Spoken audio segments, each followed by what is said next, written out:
Boys and girls, what's going on? It's Tom. And it's Jamie. Welcome to the Chronicles of Podcast. The Chronicles of Bloodstock 2023. Hi, I'm Dom from Skora, Cheltenham-based metal band. The code of honor has always been broken. It doesn't matter if it was always so. Now what matters is how you choose to go. The news, the sword, you choose. Cheltenham, represent. It's been quite nice actually seeing a bunch of people from Cheltenham this weekend. Actually, it's a bit like Cheltenham on holiday. Yeah. We seem to get everywhere. Yeah. I mean, I left a couple of years ago, but still, like, just everywhere you go, it's always like, I fucking know you. Yes, I saw you in the Frog last week. Oh, it's always at the Frog as well, isn't it? The Mecca. We have nowhere to go. I know, there's nowhere else. No. Look, we'll put all the alternative people in one little building, and everyone else can go everywhere else. So just fuck them. No, I'm joking. I'm joking. Anyway, we should probably get started. Hi, Dom. How are you? Are you doing? Well? I'm really good. Yeah, honestly, it's been a wild morning this morning. Getting up very early because we were opening this morning, of course, 10:30, and that was We didn't do much drinking yesterday because we were like, right, it's business now, lads. We're on business today. But we got up when we played, and honestly, we had an absolute belter of a set. It was brilliant. I was so chuffed. No, that's amazing, man. Do you always worry slightly when you look at the times and go 10:30 in the morning? A little bit, but then we've been very lucky that we've been able to chat to other bands or people who played before, and every single one of them said, like, doesn't matter what time you play, people turn out in the mornings here, which is great. So the beauty of Bloodstock, man, I think it's such a family feel that people get so hammered the night before and go, I got Skora at 10:30, I will be there, and then you see them in the morning like, this is amazing, fuck me. There is a guy we know from Cheltenham, and I saw him yesterday, and he's broken 2 of his ribs. And he's been asked to go home, but he's like, no, I'm staying because I want to see you guys. and I saw him today, just like headbanging, like holding, going like this. And I went up to him and was like, look, you need to go home, mate. Big shout out, Sam, mate. What a legend. Hero. But you probably need to get that checked. Yeah, please go check it. You're going to check, mate. But I mean, for the love of metal, obviously, it's like I broke my ribs, but fuck it, I'm not going anywhere. So, god damn. How was the set? It went like that. It just disappeared. Like, we turned up, and then all of a sudden I was like covered in sweat, and I had a headache, and we played. It kind of like, that's the only way. It was almost like the start of Saving Private Ryan, you know, where they like saw the beach in Normandy. Actually, I don't know, is that a bit disrespectful? I don't know, but I don't know, just kind of like it happened, but everyone else says we're really good. I can't remember, I kind of blacked out, I think. But no, it was good, it was really good. And mate, honestly, big shout out to the crew. They are all just absolute legendaries, people. They are so nice. And it was actually the first time we've ever played a show where we had a drum tech, guitar tech, and they brought our gear on. And I couldn't believe it, because usually it's us rushing around and screaming at each other like, we've got 5 minutes and you're not ready. Where's the drum kit? Where is it? What do you mean you haven't got your pedal board? So it was actually really nice to be set up, in good time, and just sort of start the morning off right, Yeah, it's beautiful, man. That's absolutely beautiful. But oh yeah, I know. We'll be back at the Frog, and we're gonna be like, this is terrible. What do you mean I have to bring the drum kit on? God, we're Skora. We're Skora. Was it one of those weird moments though where you're like, I was going to put my... Oh, he's done it. It was. Oh, hang on. What? We can just chill? Oh, and then afterwards they move all of the cases and stuff to the other side of the stage, because obviously they've got a quick turnaround. So we kind of turned around. We were like, oh, they've put all our gear, like, cases out ready for us and everything. So we just popped it in the car and off we go. And it was like we were never there. It was brilliant. Super. Right, get them out of here quick. Fuck it. Yeah. Oh, honestly. But with shows then, so your own shows compared to festivals, do you plan the set accordingly to, obviously, at gigs, people go know who you are, but when you come to a festival, not a lot of people might know who you are. You go, right, let's just have banger after banger after banger, and let's bring them people in. I think, I mean, to be fair, we play, I guess the beauty of us we haven't been about for that long, or been like gigging seriously for that long, so A lot of the songs are new to a lot of people, and there's a lot of people who do know the song. So the set's basically the same. I mean, hopefully in a couple of years we'll be able to take out the shit ones out the set. You know what I mean? But, no, I'm joking, of course. But yeah, like literally. Sorry, I was like, I don't mean that. I was like, oh no. Yeah. So we just try and play the sort of same set, give it a round sort of experience of what we do, and. Yeah, I guess for us it's the music's obviously important, but it's also us just absolutely going ham on stage, and it's about energy, and like my back is like killing me because I've just been like full body headbanging, not just nodding my head, but like lurching all the way back. So I definitely pulled something. So what they don't talk about in the world of metal is how it destroys your body. Oh yeah, tell me about it. I did a gig, funnily enough, at the Frog and Fiddle, and our whole thing is we like to get. It's like if there isn't a mosh pit by the second song, we like to go and start the mosh pit. Guitars and all. Go slap people with your headstocks, your guitar and stuff like that. And we did. I think it was Frog Fest last year, the big festival. Well, I say big festival. This is a big festival. The small little Cheltenham daytime festival they do. Some guy just absolutely caned me in the leg, and then and my leg went dead. And I did the rest of the set just kind of like dragging my heels around the place. And I got up the next day, and my thigh was like completely purple. So yeah, you definitely bruised a bone or something. So yeah, that's what I get for trying to be hard. You know what I mean? So us as a podcast, we are ambassadors for the Sophie Lancaster Foundation. Are you aware of Sophie and her story and what happened? We are, yes. And it's definitely something that every time I sort of see the Sophie Lancaster logo, it sort of does really sort of bring it back, doesn't it? And it makes you really think about what happened.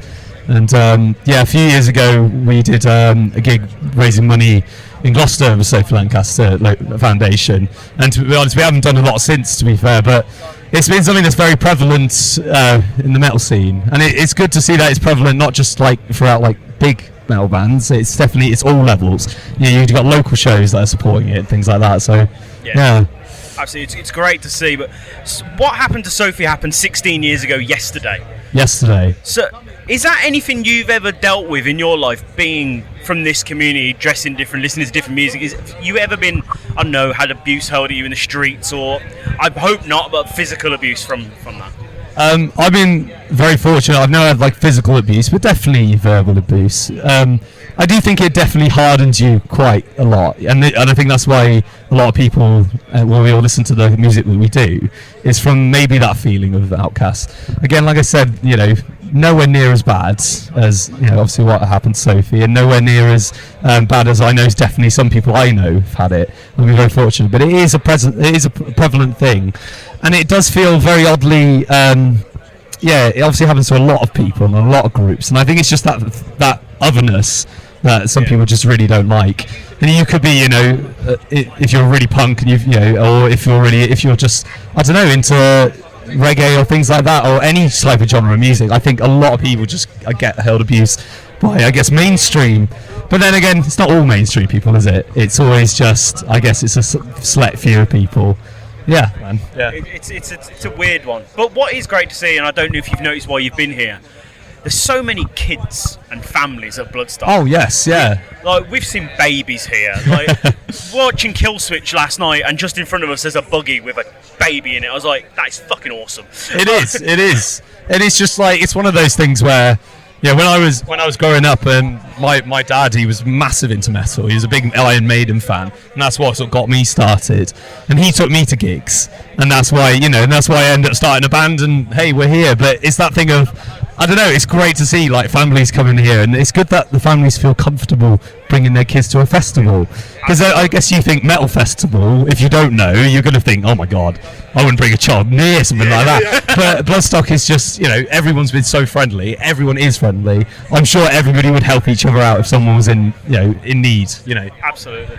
But with the charities like the foundation, and you've got kids like this that are at these festivals now, they're going to grow up.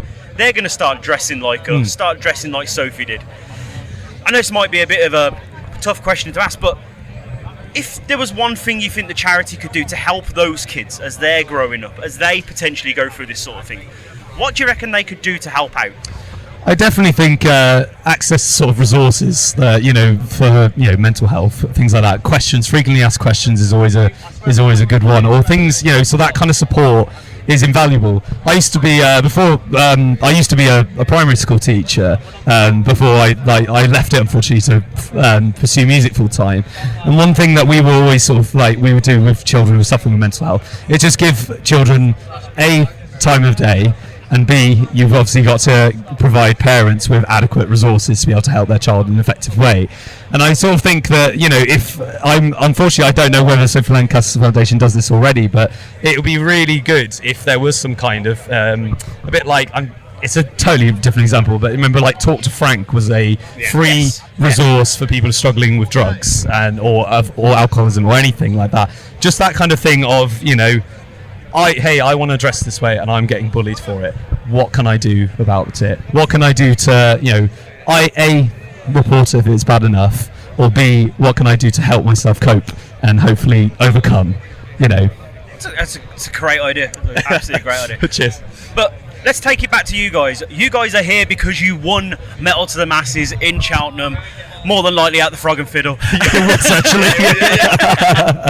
How did it feel when they shouted out your name as the winners and you were coming here? It felt unbelievable. I got to be honest, it was that thing of I sort of planned my summer around the fact that we weren't going to win it. So unfortunately, there was a part of me and thought, oh my god, I got so many emails to send. Oh my god, I got so much rearranging to do. But no, it was absolutely awesome, and it was a really close final this year, and there was some absolute belters of bands who played this year. Special shout out to, I think it was the Uncharted, Convey. It was their second gig, and they were insane. And yes, honestly, fantastic. Panic Switch, who are again just local Cheltenham legends. They're absolutely lovely guys. Beneath the Shoreline as well, and I think that was everybody. I hope so. Otherwise, I'm going to get again an angry email from someone. But it was wonderful. I still can't believe it. We've already played, and I'm like, oh my god, I still can't believe we did it. It's in the repertoire now. It's in there. It's signed, so delivered. There we go. Your single "Concrete Skull" came out at the end of June. Is there an album on the way? Anything we could talk about? There is an album on the way. Yes. Yeah. We've. I'll have to grab a demo CD for you. It's about half of the album that we've finished so far. And Concrete Skull was the. I guess. Well, we had Harry Kiri came out in January sort of time, but those two were sort of the first of finally finding what Skora is and what the sound is. But yeah, we're working on it. It's taking time. I think we're all we find it very tricky to all agree on what the sound has been, and we've only just, I think, in the last sort of 6 months finally found a groove of the songs and gone okay, this is good, this is what we like. It doesn't sound like I don't think it sounds anything like anybody else, which is and that's my personal opinion, but it sounds like Skora. Unfortunately, because that's still a very ambiguous thing, we're still writing going, does this sound like Skora? Even though we don't know what Skora kind of sounds like. There's like a vibe to it. It's very tricky, but yeah, we're hoping by the end of the year. Knowing us, it'll probably be next year. But no, hopefully by the end of the year, that's the goal. Get a debut. Skora 2027, boys. 2027. We're still working on it. We're still here. We're only a couple of songs away now. Yeah, mate. Honestly. Dom, this has been absolutely amazing, my friend. Cheers. I appreciate you for taking the time, and absolutely. And Thank you very much. It was really nice when emailing you guys, and you were like, "We know who you are. We've seen you." I was just like, "Brilliant!" I was just like, "Fantastic." Yes. Made me feel like a real rock star. Nice. I appreciate it. Not at all, man. Not at all. Thank you so much. Thank you very much, buddy.